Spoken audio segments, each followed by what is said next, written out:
வணக்கம். நம்ம மாயம் ஸ்டுடியோஸ் யூடியூப் சேனலில் ஒரு நாளைக்கு 5 வீடியோஸ் போஸ்ட் பண்ணிட்டு இருக்கோம். எல்லா வீடியோஸ்க்கான நோட்டிஃபிகேஷன் உங்களுக்கு வரணும்னாக்கா சேனலை சப்ஸ்கிரைப் பண்ணிட்டு கீழே ஒரு பெல் ஐக்கான் இருக்கும், ஆல் நோட்டிஃபிகேஷன். அதை கிளிக் பண்ணிடுங்க. அதை கிளிக் பண்ணா மட்டும்தான் நான் போடுற வீடியோஸ் ஒன்று நீங்க பார்க்க முடியும். அண்ட் மாயம் ஸ்டுடியோஸ் போலவே மாயம் பக்தி அண்ட் மாயம் லைஃப் ஸ்டைல் இந்த சேனல்ஸையும் சப்ஸ்கிரைப் பண்ணிடுங்க. சப்ஸ்கிரைப் பண்ணிட்டு மறக்காம பெல் ஐக்கானை கிளிக் பண்ணிடுங்க, ஆல் நோட்டிஃபிகேஷன் கொடுத்துருங்க. யூடியூபை தாண்டி அடுத்தடுத்த அப்டேட்ஸ் நீங்க தெரிஞ்சுக்கணும் அப்படின்னா நம்ம மாயம் ட்ரெண்ட்ஸ் ஃபேஸ்புக் பேஜை ஃபாலோ பண்ணிடுங்க. கூடவே மாயம் ஸ்டுடியோஸ் 9 என்ற இன்ஸ்டாகிராம் பேஜையும் ஃபாலோ பண்ணிக்கங்க. இது எல்லாத்துக்கான லிங்க்ஸையும் கீழே டிஸ்கிரிப்ஷன் பாக்ஸ்ல கொடுத்துருக்கேன். நன்றி, வணக்கம். Big topic with Karthik Mayakumar. இந்த காவிரி நீர் விவகாரம் இருக்குல்ல, இதுல கர்நாடகாவில் போராட்டம் பண்ணாங்க. ஆக்சுவலா போராட வேண்டியது நாம, தண்ணியை கேட்டு இப்போ இருக்க வாய்ச்சொல்லா போராடிக்கிட்டு இருக்கோம்ல, களத்துக்கு இறங்க வேண்டியது நாம. ஆனா கர்நாடகாவில் பண்ணிட்டு இருக்காங்க. ஒரே கூத்தா இருக்குல்ல. ஆனால் ஒன்று மக்களே, கூட்டம் பெருசாக சேரலை. அங்கே இருக்க மக்கள் எந்த அளவுக்கு ரியலைஸ் ஆயிருக்காங்கன்றதான் இந்த கான்டென்ட்ல பார்க்க போகிற நிகழ்ச்சியில் போகலாம்.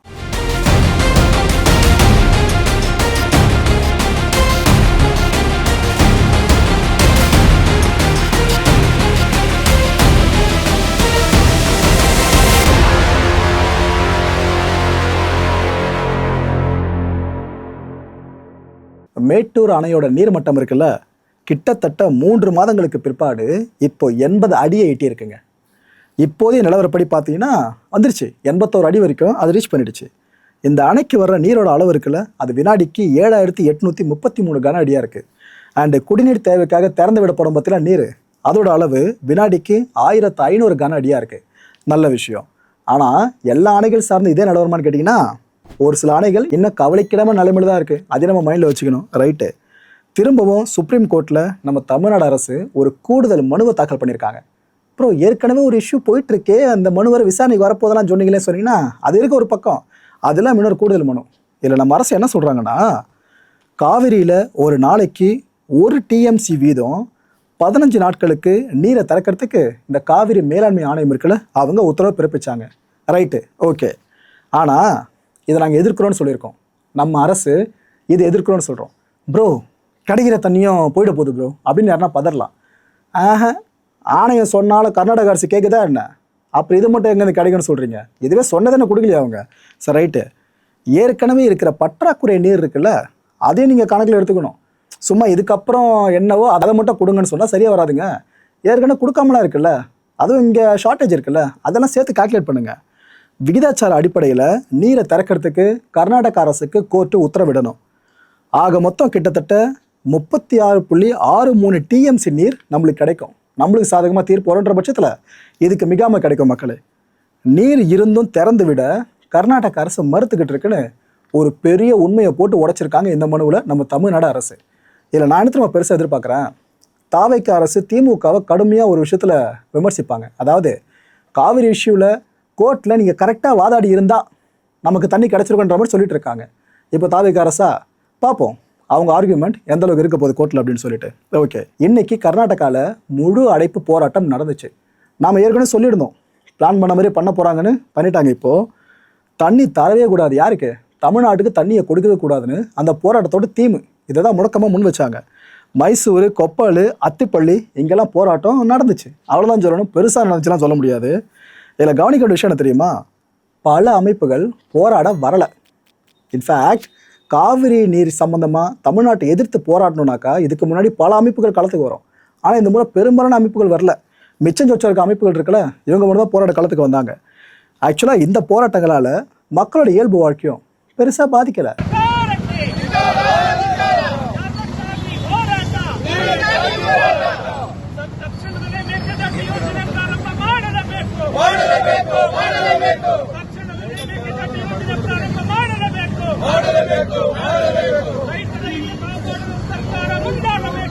ಹೋರಾಟಗಾರ ಬಂದ ಕಣ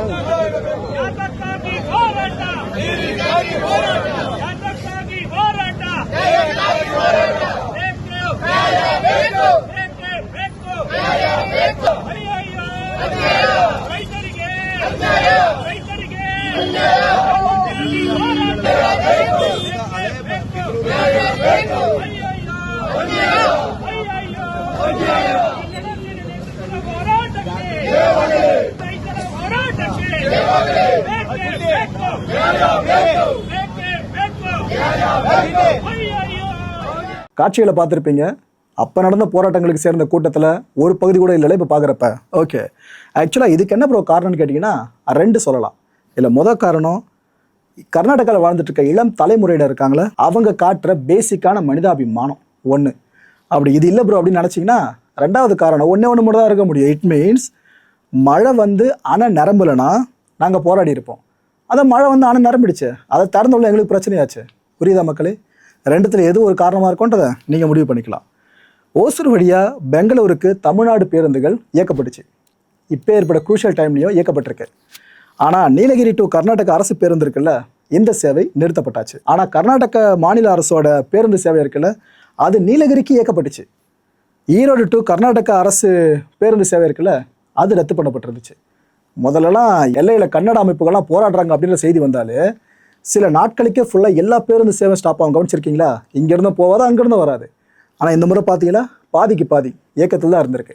ஸோ எந்த அளவுக்கு மக்கள் மனமாற்றம் அடையலான்னு தெரியாத மக்களே, அங்கே இருக்க அமைப்புகள் சார்ந்த சேர்த்தா சொல்கிறேன், மனமாற்றம் அடைஞ்சிட்டு இருக்க மாதிரி இருக்குது. எந்த அளவுக்கு மனமாற்றன்றதை இந்த காட்சி ஒன்று தெளிவாக உணர்த்தும். இதுக்கு முன்னாடிலாம் இந்த பார்டர் பகுதிகளை இது போல் போராட்டத்தை அறிவிக்கிறாங்கனாக்கா, டிஎன் ரெஜிஸ்ட்ரேஷனில் ஒரு வண்டி போனாலும் அந்த வண்டி போயிட்டு அடுத்த பக்கம் உருப்படியாக சேருமான்றது டவுட்டு தான். ஒன்று அந்த வண்டியை உடச்சி சேதாரப்படுத்திடுவாங்க, இல்லைன்னா அந்த வண்டியை ஓட்டுறாங்களே அவங்கள கூப்பிட்டு தமிழனா கேட்டு அடிச்சு பொழப்பாங்க. ரத்தம் வழிய இது போல காட்சியில் நிறைய நம்ம பார்த்துருக்கோம். அதெல்லாம் பார்க்கும்போது அவ்வளோ அப்செட் ஆன எல்லாருமே. ஆனால் அதை பார்த்து நம்ம இன்னும் வன்முறையை கையில் எடுக்கலை. கோவம் மனுஷனுக்கு மட்டும் இல்லை, எல்லா உயிரினத்துக்கும் வரும். ஆனால் அது ஏதோ பெரிய விஷயமா நினச்சிக்கிட்டு இருக்காங்களே. இந்த முறை பார்த்தீங்கன்னா தமிழக கர்நாடக எல்லையில் தமிழக வாகனங்கள் போயிருக்கு, பாஸ் பண்ணியிருக்கு. அப்படி போகிற வாகனங்களை நிறுத்தியிருக்காங்க. இந்த போராட்டத்தில் ஈடுபட்டாங்களே அவங்க நிறுத்தியிருக்காங்க. நிறுத்திட்டு என்ன பண்ணியிருக்காங்க தெரியுதா? இந்த டிரைவர்ஸ் கிட்ட பூ கொடுத்து அமைச்சிருக்காங்க கன்னட அமைப்பினர். பெரும் மனமாற்றமாக தெரியுதுல. Okay right. பெங்களூரில் வீடு இருக்குது பாருங்க, வாட்டால் நாகராஜனுக்கு. அங்கே வாட்டமாக உட்காந்துட்டு இருந்தாப்புல. போராட்ட காலத்துக்கு போகிறது, அங்கன்னு பேசிட்டு அப்படியே திரும்பி வீட்டுக்குள்ளே வர்றது, உட்காந்துட்டு இருந்தாப்புல. அப்போ போலீஸார், ஐயா நீங்கள் வெளியே இருந்தால் ரிஸ்க்கு, ஏன்னா ஏற்கனவே சிஎம் இது போல் போராட்டம்லாம் பந்தில் வேணான்னு சொல்லிட்டு இருக்காப்புல.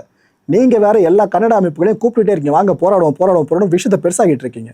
நீங்கள் வெளியே இருந்தால் ரிஸ்க்கு, பொத்தனாப்பில் உங்களை கூப்பிட்டு போயிட்டு உள்ளே வச்சிடறோம், அதுக்கப்புறம் ரிலீஸ் பண்ணுறோன்னு சொல்லியிருக்காங்க. அவர் வரல. நான் நவர மட்டும் அங்கேயே உட்காண்டாப்புல.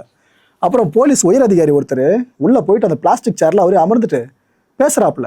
அதுக்கு வாட்டால் நாகராஜன் பதில் சொல்கிறாப்புல. அப்புறம் போலீஸார் சிரிச்சு பேசிக்கிட்டு இருக்காரு அவர்கிட்ட. இதெல்லாம் வெளியே வந்து மீடியா பர்சன்ஸ் கவர் பண்ணிட்டு இருக்காங்க. அதுக்கப்புறம் ஒரு வழியாக அவரை தோளில் அப்படி ஒரு 2 பேர் கையை போட்டு, ஒரு 4 பேர் கையை பிடிச்சி அப்படியே கிட்டத்தட்ட அந்த கூட்டத்தில் நகர்த்திட்டு வராங்க. இழுத்துட்டு வந்தாங்க, தூக்கிட்டு வந்தாங்க, குண்டு கட்ட அப்படின்னு சொல்கிறத விட நகர்த்திட்டு வந்தாங்க தான் சொல்லணும். ஏன்னா அவருக்கே பிடிக்கல வாட்டால் நாகராஜனுக்கு, என்ன இங்கே வச்சு அரெஸ்ட் பண்ணுறாங்க வீட்டுக்குள்ளே வச்சு அப்படின்ட்டு. ஆனால் அவர் அப்படியே பொத்தனாப்பில் நகர்த்திட்டு வந்து வண்டியில் ஏற்றி கூப்பிட்டு போயிட்டாங்க. அரெஸ்ட் பண்ணியாச்சா? ஆக்சுவலாக இன்னொரு பக்கம் போராட்டத்தில் ஈடுபட்டிருந்த பல பேரும் அரெஸ்ட் பண்ணப்பட்டாங்க.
கர்நாடகா சீஃப் மினிஸ்டர் இருக்கார்ல டிகே சிவகுமார், அந்த மனுஷன் நிலைமை யாருக்கும் வந்துடக்கூடாதுங்க. ஏன்னா காங்கிரஸோட முகன்ற ஒரே காரணத்தால் தான் அந்த மனுஷன் மேலே அவ்வளோ ப்ரெஷரு. அவருக்கு மட்டும் இல்லை, இங்கே நம்ம தமிழ்நாடு அமைச்சரவையில் இருக்காங்க பாருங்க காங்கிரஸோட முகங்கள், அவங்களுக்கு ப்ரெஷரு. ஆஹா, கர்நாடகாவில் ஏதாவது இஷ்யூ ஒன்று பெருசாகி நம்ம ஆட்சி தான் தண்ணி கொடுக்க மாட்டேன்னு சொல்லிட்டு இருக்காங்க காங்கிரஸ் தான். அதை நம்மளால தடுக்க முடியாமல் போயிட்டா அமைச்சரவையில் நீங்கள் எதுக்குன்னு தாவேக்கா அரசு கேள்வி கேட்டால் கிடைச்ச ஒரு அமைச்சர் பதவியும் போயிடுமே. இவ்வளோ வருஷம் கழிச்சு ஆட்சியில் அதிகாரத்தில் பங்கு கொடுத்துருக்காங்களே, என்ன அப்போதுன்னு அவங்க பயத்தில் இருந்தாங்க. இன்னொரு பக்கம் சிவகுமார் அவர்களுக்கு அதே பயம் தான். ஏன்னா தலைமை கண்டிப்பாக ப்ரெஷர் பண்ணியிருக்கோம். ஏன்னா விஜய் அவர்களை வச்சு சவுத் இந்தியா முழுக்க காங்கிரஸ் கேம்பெயின் பண்ண கண்டிப்பாக பிளானை போட்டிருக்கோம். ஏன்னா சவுத் இந்தியா முழுக்க இருக்க எம்பி சீட்லாம் ஹோல்ட் பண்ணால் யோசிச்சு பாருங்க, காங்கிரஸ் சென்ட்ரலில் எந்த அளவுக்கு பவர்ஃபுல்லாக மாறணும். அப்படி இருக்கிறப்ப இந்த காவிரி இஷ்யூக்காக தமிழ்நாடு அரசை ஒட்டுமொத்தமாக பகச்சிக்குமா என்ன காங்கிரஸ் தலைமை? ஸோ எல்லா ப்ரெஷரையும் ஹேண்டில் பண்ணுற ஒரு பர்சன் இப்போ வேறு யாரும் இல்லை, டிகே சிவகுமார் தான். அவர் நிலைமை நம்ம புரிஞ்சுக்கணுங்க. ஏன்னா அரசியல் என்று நம்ம வெளியே பார்த்துட்டு இருக்கோம், அது மட்டும் இல்லை, உள்ளுக்குள்ளே பின்னாடி நிறைய நடக்கும், அதையும் நம்ம புரிஞ்சுக்கணும். சிவகுமார் அவர்களுக்கு ஒரு ரிலீஃப் கிடச்சிருச்சு. அந்த மனுஷன் தான் ஏன்பா முழு அடைப்பு போராட்டம் வாபஸ் பெறப்படுது அப்படின்னு அறிவிச்சிட்டாப்புல. போராட்டத்தை அறிவித்தவங்க யார்? கன்னட அமைப்பினர். வாபஸ்னு அறிவிக்கிறது யார்? Chief minister. அந்த ப்ரெஷர் பில்டாக இருக்கிறது தெரியுது அவங்களுக்கு. விவசாயிகள் கோரிக்கை மேலே ஆக்ஷன் எடுக்கப்படணும்னு சொல்லியிருக்காப்புல. தமிழ்நாடு விவசாயிகளை பற்றி சொல்கிற நினைக்காதீங்க, கர்நாடகா விவசாயிகள். ஏன்னா இங்கே விவசாயிகளை போராடுறவங்களுக்கு தெரியும், அங்கே விவசாயிகள் போராடிக்கிட்டு இருக்காங்க. அதே மைண்டில் வச்சுக்கணும். எதுக்கு ப்ரோ இவருக்கு இந்த அளவுக்கு ரிலீஃப் வாபஸ்னு அறிவிச்சனா அப்படின்னு கேட்டிங்கன்னா, இப்போ தமிழ்நாட்டு வண்டிகள் மேலேயோ தமிழர்கள் மேலேயோ கையை வச்சாங்க அப்படின்ட்டு வீடியோஸ் ஃபோட்டோஸ் வேணால் வெளியே வருதுன்னு வைங்க, அது கோர்ட்டுக்கு வேறு இப்போ நம்ம போயிருக்கோம் காவிரி இஷ்யூவில், அது இன்னும் பேக் ஃபயர் ஆகிடும் கர்நாடக அரசுக்கு. புரியுதா? அது எதுவும் நடக்கிறதுக்கு முன்னாடி வாபஸ் வாங்கினோன்ற மாதிரி தான் இந்த முடிவு எடுத்திருக்காங்க. ரைட்டு. இந்த கான்டென்ட்டை பொறுத்தவரை நாமெல்லாம் சிந்திக்க வேண்டியது ஒரே ஒரு விஷயம் தான். இல்லாமல் இருந்து தண்ணியை கொடுக்கலாம் கூட பரவாயில்ல, புரிஞ்சுக்கலாம். ஆனால் தண்ணி அவ்வளோ இருந்தால் கொடுக்கல அப்படின்னா, இதுக்கு மனசு வரல அப்படின்னா அதுக்கு பேர் என்ன? அடுத்த நிகழ்ச்சியை சந்திக்கலாம். நன்றி, வணக்கம். வணக்கம். நம்ம மாயம் ஸ்டுடியோஸ் யூடியூப் சேனலில் ஒரு நாளைக்கு 5 வீடியோஸ் போஸ்ட் பண்ணிட்டு இருக்கோம். எல்லா வீடியோஸ்க்கான நோட்டிஃபிகேஷன் உங்களுக்கு வரணும்னாக்கா சேனலை சப்ஸ்கிரைப் பண்ணிட்டு கீழே ஒரு பெல் ஐக்கான் இருக்கும், ஆல் நோட்டிஃபிகேஷன், அதை கிளிக் பண்ணிடுங்க. அதை கிளிக் பண்ணால் மட்டும்தான் நான் போடுற வீடியோஸ் ஒன்று நீங்கள் பார்க்க முடியும். அண்ட் மாயம் ஸ்டுடியோஸ் போலவே மாயம் பக்தி அண்ட் மாயம் லைஃப் ஸ்டைல் இந்த சேனல்ஸையும் சப்ஸ்கிரைப் பண்ணிடுங்க. சப்ஸ்கிரைப் பண்ணிட்டு மறக்காம பெல் ஐக்கானை கிளிக் பண்ணிடுங்க, ஆல் நோட்டிஃபிகேஷன் கொடுத்துருங்க. யூடியூபை தாண்டி அடுத்தடுத்த அப்டேட்ஸ் நீங்க தெரிஞ்சுக்கணும் அப்படின்னா நம்ம மாயம் ட்ரெண்ட்ஸ் ஃபேஸ்புக் பேஜை ஃபாலோ பண்ணிடுங்க. கூடவே மாயம் ஸ்டுடியோஸ் 9 என்ற இன்ஸ்டாகிராம் பேஜையும் ஃபாலோ பண்ணிக்கங்க. இது எல்லாத்துக்கான லிங்க்ஸையும் கீழே டிஸ்கிரிப்ஷன் பாக்ஸ்ல கொடுத்துருக்கேன். நன்றி.